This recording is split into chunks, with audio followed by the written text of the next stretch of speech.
네, 오늘은 어제와 같이 출애굽기 2장 10절에서 11절까지 말씀을 한 번 더 살펴보도록 하겠습니다.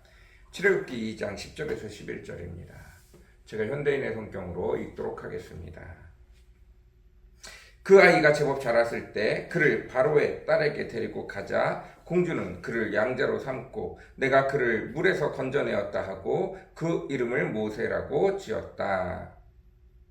모세는 성장한 후에 어느 날 자기 백성들이 있는 곳으로 가서 그들이 고된 노동을 하고 있는 것을 지켜보던 중에 한 이집트 사람이 자기 민족인 히브리 사람을 치는 것을 목격하였다. 아멘.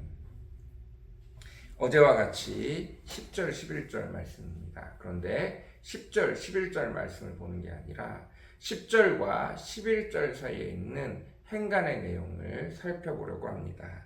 어제도 말씀드렸듯이 10절에서 11절 사이에는 무려 40년이란 세월이 숨겨져 있습니다. 특별히 모세가 0세부터 40세까지 이때의 시간은 모세에게 그리고 하나님의 계획에 있어서 굉장히 중요한 시간입니다.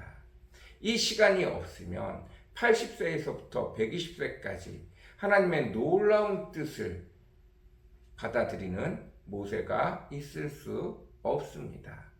그래서 0세에서 40세까지의 모세의 삶, 하나님이 준비하신 모세의 삶은 무엇보다도 중요합니다. 하나님이 모세를 쓰시기 위하여 창조 전부터 모세의 삶을 계획하시고 준비하셨습니다. 그래서 모세에게는 특별한 것, 가장 특별한 것 두 가지를 허락하셨는데 그것은 바로 두 엄마를 두었다는 것입니다. 하나는 자기의 생모 히브리 여인으로부터 하나님의 말씀, 하나님의 약속, 하나님의 언약에 대해서 배웠고 다른 하나는 최고의 선진국 이집트의 공주, 결혼하지 않은 이집트 황제의 딸 공주의 양자가 되어져서 그가 이집트 궁궐에서 살았다는 것입니다. 단순히 이집트 궁궐에서 산 것이 중요한 것이 아니라 그는 이집트 왕가의 자손으로, 비록 양자이긴 하지만 왕가의 자손으로 그는 왕의 학문을 배웠다는 것입니다. 우리가 여기서 주목해야 할 것은 왕의 학문을 배우며 자랐다는 것입니다. 왕의 학문을 배웠다는 것은 무엇을 뜻합니까? 무엇을 배운 것일까요? 그가 어려서부터 계속해서 갈고 닦고 배운 것은 도대체 무엇입니까? 그가 왕자로 태어나서 배운 것은 무엇입니까? 그의 역할은 이집트를 통치하는 황제가 되는 것, 그것에 관련된 수업을 받는 것입니다. 다시 말해 가장 선진국인 이집트를 어떻게 다스릴 것인가와 관련된 내용을 배우게 되는 것입니다. 그래서 가장 먼저 가장 선진국인 이집트에 가장 잘하는 것은 무엇인가 살펴보면 무엇보다도 첫 번째는 전쟁입니다. 이집트 사람들이 아주 좋은 땅, 아주 좋은 여건을 가지고 있음에도 불구하고 그들이 직접 농사를 짓고 상업을 하고 그들이 직접 무엇을 만들고 하는 일을 하지 않았습니다. 오로지 뭐만 했죠? 전쟁만 하였습니다. 전쟁을 해서 사방 곳곳에서 훌륭한 인재들 그리고 노비들을 많이 잡아와서 그들 대신에 농사를 시키고 그들 대신에 관계수로를 확장하고 그들 대신 건축을 하고 그들 대신 상업을 하고 그들 대신에 많은 일들을 감당하였습니다. 그리고 그들은 오로지 전쟁을 위한 준비를 하고 전쟁을 통해서 수없이 많은 사람들을 잡아오는 일을 하였습니다. 그래서 모세가 하는 첫 번째는 개인 수련입니다. 그 스스로 전쟁터에 나가서 전쟁을 이끌 수 있도록 자기 몸을 보호할 수 있는 기본적인 개인 수련, 개인 무술 단련을 합니다. 개인 체력을 단련하죠. 그리고 난 다음에 각종 전투술을 배웁니다. 그리고 각종 무기를 다룰 줄 아는 일들을 배웁니다. 그러나 시간이 지나면서 더 많이 배워야 하는 것은 개인 전투술이 아니라 군대를 운영하는 방법을 배우게 되어집니다. 병수를 배울 수 있게 되어지는 것입니다. 그리고 무기를 만들고 무기를 사용하는 법을 끊임없이 배우게 되어집니다. 그런데 최고의 선진국인 이집트가 단순히 이것만 하면 되느냐? 그렇지 않습니다. 그리고 난 다음에 하는 것이 바로 성을 짓는 것입니다. 그 다음으로 하는 것이 바로 건축술입니다. 건축술에 관련하여 엄청나게 많은 것들을 배우게 되어집니다. 여러분도 알다시피 이집트의 건축술이 문명을 뛰어넘어 시대를 뛰어넘어 얼마나 뛰어난지 아실 겁니다. 그들의 건축은 현재에도 미스테리로 남아 있습니다. 아니 그 시대에 어떻게 이렇게 큰 건물을, 어떻게 이렇게 뛰어난 건물을, 어떻게 이렇게 멋있는 건물을, 가장 대표적인 것은 피라미드 아닙니까? 네, 여러분, 이런 말도 안 되는 건축술을 이행할 수 있었던 것이 바로 이집트입니다. 그리고 그것을 배운 것이 바로 모세입니다. 뿐만 아니라 그들이 그렇게 많은 사람들이 풍요롭게 먹고 살려면 누군가는 농사를 지어야 되죠. 왕은 농사 짓는 방법을 배우지 않습니다. 어떻게 하면 농사를 잘 지을 수 있을 것인가를 합니다. 그래서 그들에게 가장 중요한 것은 개인이 쌀을 재배하는 법, 밀을 재배하는 법, 보리를 재배하는 법, 과일을 재배하는 법, 이게 아니라 크게 농토를 조성하는 일, 이런 것들을 합니다. 그건 다른 것이 아니라 바로 관계수로입니다. 이 당시에 가장 이집트가 선진국이 될 수 있었던 중요한 이유 중에 하나가 바로 이 관계수로입니다. 사막과 같은 지역에 나일강을 끌어와서 또 나일강 바로 옆에다가 밭과 논을 지어버리면 비가 많이 올 때 나일강이 범람해서 모든 것들을 다 쓸어버리기 때문에 적정한, 나일강에서 가깝지만 범람해도 쓸려가지 않을 적정한 먼 지역에 물을 끌고 와서 그 지역에 농사를 지을 때 뜨거운 햇빛과 적절한 물이 만나서 말도 안 되는 수확량을 거두게 되어지는 것입니다. 이와 같이 적정량의 물을 공급할 수 있는 거대한 관계수로를 개발할 수 있는 것 자체, 이것 자체가 놀라운 기술이고 혁명입니다. 그리고 또 이렇게 많은 사람들이 함께 살 때 그들에게 따라오는 것이 바로 무엇이냐 하면 어떻게 이 많은 종족을, 어떻게 이 많은 사람들을 잘 다스릴 것인가와 관련된 내용입니다. 이 다스릴 것인가와 관련된 내용은 크게 두 가지가 아직까지는 하나로 합쳐져 있습니다. 아직까지는 발전한 시대가 아니기 때문에 두 가지가 하나로 합쳐져 있습니다. 그것은 바로 종교와 법입니다. 이들이 아직 종교와 법이 분리되어지지 않은 시기에 살고 있기에 이들은 신학과 법학을 같이 협력하고 있습니다.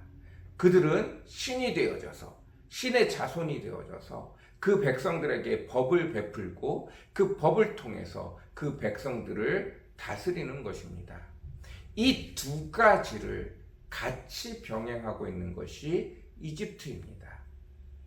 그래서 신학과 법학을 같이 배우게 되어집니다.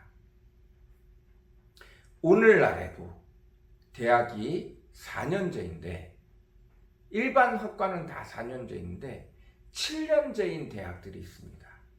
건축이 7년이고 법학이 7년이고 신학이 7년입니다.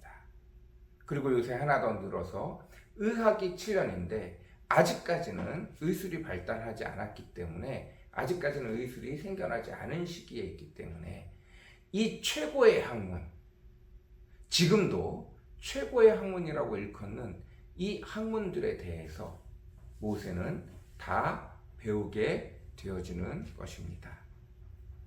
이것이 하나님의 나라를 설명할 재료가 되어집니다. 모세에게, 이 백성에게 하나님의 나라에 대해서 가르쳐 줄 때, 이 땅에서 가장 뛰어난 세상을 통치하는 방법에 배운 모세가 하나님과 대화하며 이 땅을 창조하시고 이 땅을 다스리는 법을 알려주는 그때, 아무것도 모르는 유치원생에게 알려주는 것과 아무것도 모르는 유치원생이 꽃을 보며 아 이쁘다 라고 말하는 것과 평생을 식물을 연구하던 사람이 그 꽃을 보면서 감탄하는 것, 이것은 전혀 다른 이야기입니다.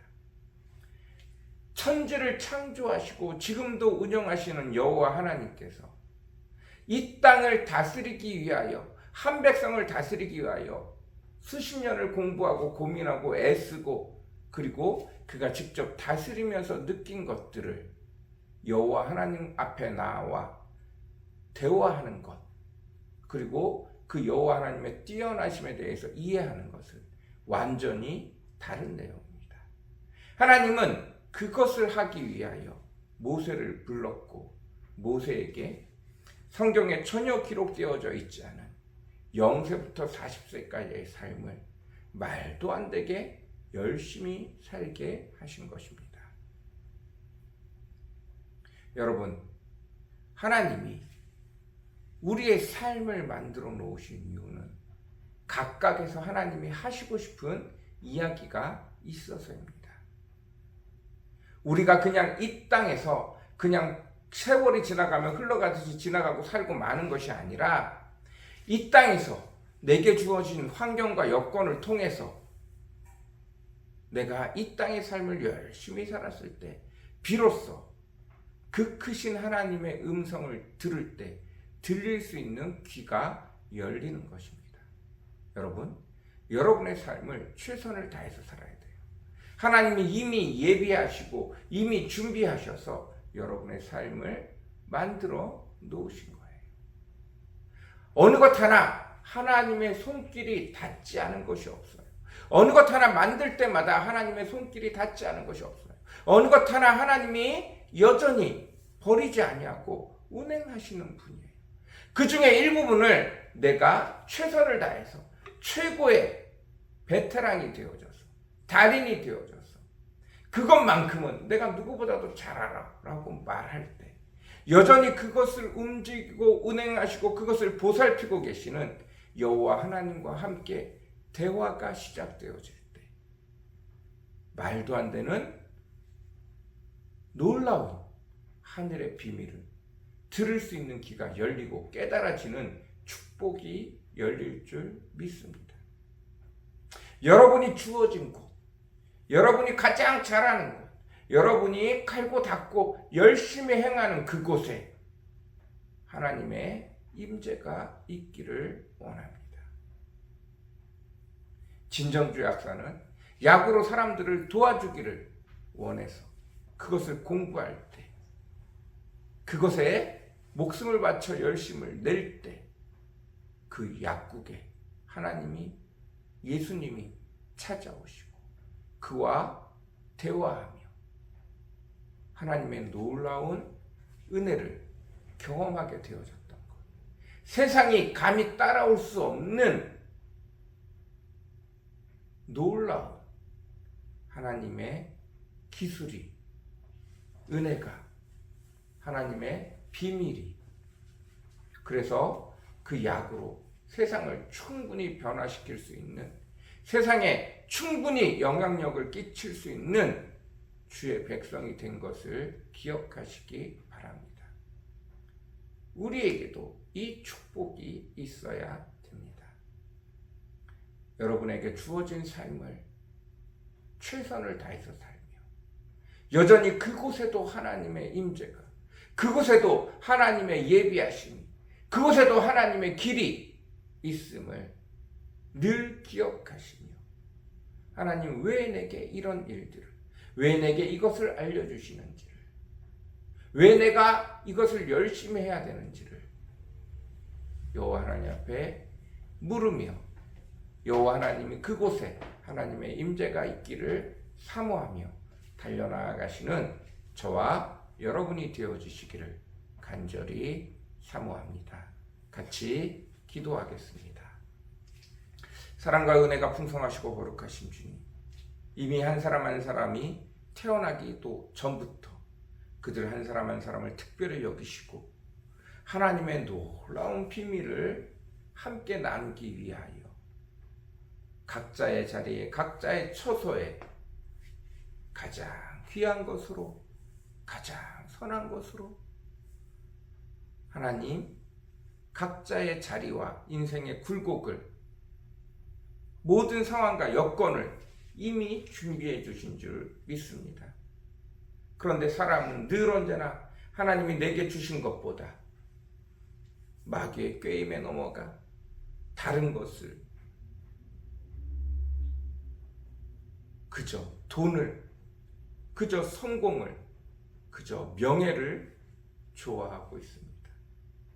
하나님이 만드신 것의 일부분을 나에게 허락하시고 내가 열심히 준비하고 애쓴 것 넘어 하나님의 임재를 통하여 드디어 깨닫게 되어지고 내가 이제 드디어 하나님의 것을 온전히 완전히 알 수는 없지만 그래도 아버지 세상을 넘어서서 세상을 하나님의 영향력으로, 하나님의 뜻과 하나님의 방법으로 아버지 하나님 다스리고 통치하고 그들을 이끌 수 있는 그 자리에 들어가는, 하나님 앞에 쓰임받을 수 있는 자리에 들어가는 아버지, 그것이 기쁨이 되어지길 원합니다.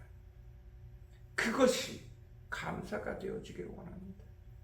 그것이 나를 향한 하나님의 계획이 되어지기를 원합니다. 주여 축복하여 주옵소서. 주여 은혜 베풀어 주시옵소서. 온전히 함께하여 주시기를 간절히 사모합니다. 온전히 복의 복을 더하여 주시기를 간절히 사모합니다. 감사합니다. 오늘 하루도 주께서 축복하여 주실 줄 믿습니다. 감사합니다. 예수님의 이름으로 간절히 기도드렸습니다.